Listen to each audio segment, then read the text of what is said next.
Bonjour, c'est Cédric pour la vidéo hebdo de notre club de traders. Alors, vous voyez, cette vidéo elle est publiée dimanche au lieu de samedi. Je pense que ça va être le cas au cours des prochaines semaines parce que tout simplement je suis en transit avec toute ma petite famille. Donc les prises de location se font du samedi au samedi, en tout cas en France. Et puis j'ai des mariages, etc. J'ai pas mal d'activités au cours du prochain mois. Donc je sais pas si je vais pouvoir publier toutes les vidéos chaque week-end. J'espère que oui. Et en tout cas, elles seront publiées le dimanche. Bon, maintenant, on va en venir aux faits. Alors, qu'est-ce qui se passe sur les marchés? Bah, concrètement, il se passe pas grand-chose. Alors on va faire un petit check rapide sur le Nasdaq. Le Nasdaq 100, vous voyez que là on est en train de construire un petit wedge, hein, c'est un petit biseau descendant, on est toujours sur la zone de support. Bah, pour le moment, hein, comme je le répète depuis plusieurs semaines, le flux à moyen terme il est haussier, là on est dans une petite consolidation, donc on reste techniquement dans un scénario on va dire haussier quand on aura cassé par le haut le wedge, et si on devait venir à casser le canal haussier, là ça remettrait en cause notre scénario. Sur nos screeners, il y a des petites opportunités qui passent, c'est pas la grande folie en ce moment. On va passer maintenant sur le marché européen avec le DAX. Alors le DAX, comme on le prévoyait hein, la semaine dernière, il est toujours en range. Donc la semaine dernière, je disais ça, et ça risque de faire quelque chose comme ça. Donc là, tant que le support des 11 000 points tient, il y a de fortes chances pour qu'on vienne combler ce petit gap ici, voilà, qui a été ouvert à court terme. Il y a de fortes chances pour qu'on vienne le fermer, sinon bah, on viendra chercher tout simplement le support. Donc quoi qu'il arrive, hein, vous voyez que depuis le mois de mai on est dans un large range, et donc il n'y a rien qui est remis en cause hein, pour le moment. Tant qu'on ne sera pas sorti en tout cas par le haut. Je suis en train d'enregistrer. Tant qu'on ne sera pas sorti par le haut ici, qu'on n'aura pas franchi la zone des 12 000 points, on restera relativement peu agressif hein, sur nos positions, c'est-à-dire des prises de bénéfices sur notre swing trade qui se font très rapidement sur 50% de nos positions. Et maintenant le CAC 40. Le CAC 40 il est globalement dans le même état d'esprit hein, que le DAX. On est dans un large range ici. On vient s'appuyer sur la zone de support ici autour des 4900 points qui correspond à un comblement de gap aussi. Donc là idem, hein, on ne sait pas trop ce qui va se passer, hein, ça risque de rebondir pour aller fermer le petit gap qui s'est ouvert ici.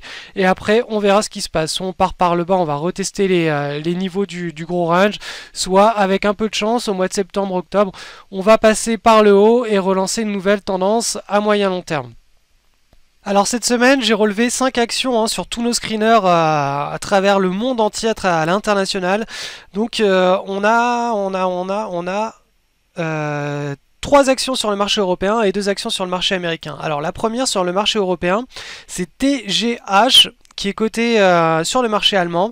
Donc vous voyez qu'ici on s'est extrait d'une belle petite base hein, qui a mis en avant un pivot ici autour des 1,96.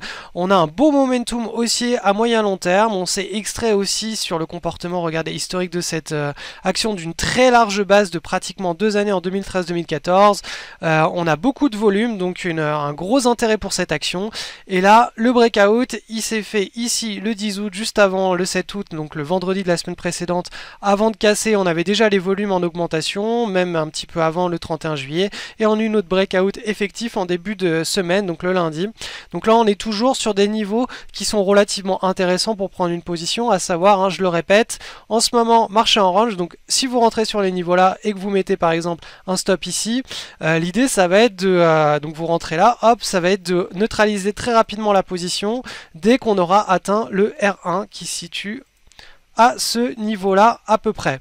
Donc dès qu'on atteint, si vous entrez en position sur ces niveaux-là, dès que vous avez atteint le R1, vous prenez 50% de vos profits et ensuite vous suivez votre plan de trade classique.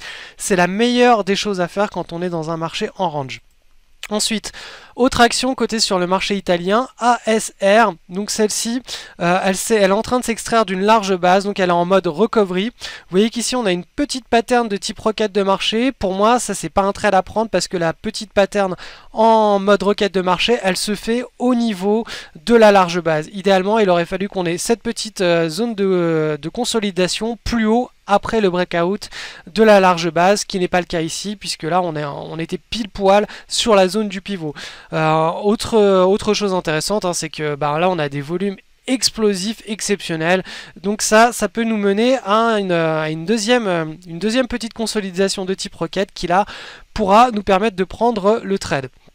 Ensuite, dernière action sur le marché européen qui est coté sur Euronext Amsterdam, c'est CRBN. Alors celle-ci est en mode trade de news.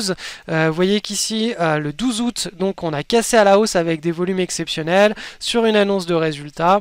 Je vous laisse analyser la news. En tout cas, cette action, elle a une psychologie qui est relativement intéressante. La base est assez propre et on a typiquement ce qu'on attend d'avoir quand on a une annonce de résultats et que les investisseurs interprètent positivement cette annonce de résultats. Donc l'idée c'est pas de se dire la news elle est bonne donc j'entre en position, ou d'anticiper la news en se disant demain la news va être bonne donc je vais entrer en position avant. Non, l'idée c'est d'attendre ce que le comportement des investisseurs, et s'ils sont étonnés par la news et qu'ils se ruent dessus, et ça on le voit sur le graphique des volumes et sur l'interprétation comportementale du graphique.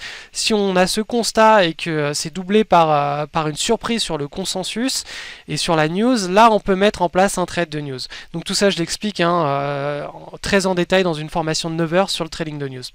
Et les deux dernières actions qui sont cotées sur le Nasdaq, voilà typiquement une requête, donc la large base, le mouvement explosif, première petite consolidation de type requête en tasse avec Hans, le breakout avec des énormes volumes ici le 10 août, validé ensuite ici le 11 août. Donc vous voyez que là même après le breakout, il est encore possible de prendre la position, donc c'est-à-dire à l'ouverture dès le 11 août. Et dernière action de cette semaine, donc celle-ci, pareil, c'est en mode, c'est pas une recovery parce que c'est une IPO, elle a été introduite en bourse certainement au cours du 19 juin 2014. Vous voyez qu'on a construit une large base et là on est en train de s'en extraire depuis le 10 août avec des volumes en augmentation. Et là, on a les investisseurs qui sont en train de se ruer sur cette action. Donc typiquement là, c'est un breakout sur une IPO, sur une récente introduction en bourse, qui peut être géré.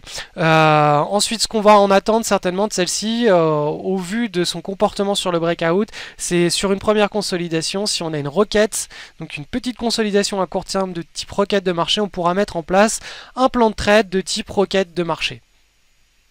Alors cette semaine, petit focus sur les trades de news. Je vous invite à cliquer sur le lien juste en dessous de cette vidéo. Vous allez être redirigé vers une nouvelle page sur laquelle il y a une vidéo de présentation, 3 manuels de trading consacrés au trading de news. Et surtout, si vous souhaitez aller beaucoup plus loin et obtenir 9 heures de vidéo avec un manuel et tous les outils qu'il faut pour détecter les trades de news, qui sont les trades les plus intéressants en termes de ratio gain-risque. C'est des trades qui sont relativement rares, mais qui derrière délivrent des accidents positifs de richesse qui sont extrêmement intéressants. Donc pour en apprendre davantage sur cette stratégie de trading, je vous invite à cliquer donc sur le lien en dessous de cette vidéo et vous allez voir il y a 4 places qui sont libérées et donc les 4 prochains inscrits à la formation auront un gros cadeau. Je vous souhaite une bonne semaine. Mercredi il y a une vidéo que j'ai tournée un petit peu avant, donc quand j'étais à l'île Maurice dans mon salon, qui va vous parler des accidents positifs de richesse avec notamment une étude statistique qui est très intéressante sur le comportement des humains.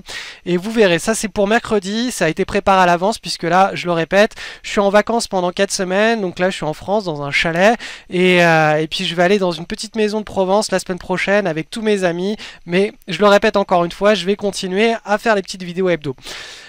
Bonnes vacances, bonne semaine, bon retour à vos activités si vous revenez de vacances et puis restez prudents sur les marchés, on est toujours dans un marché en range.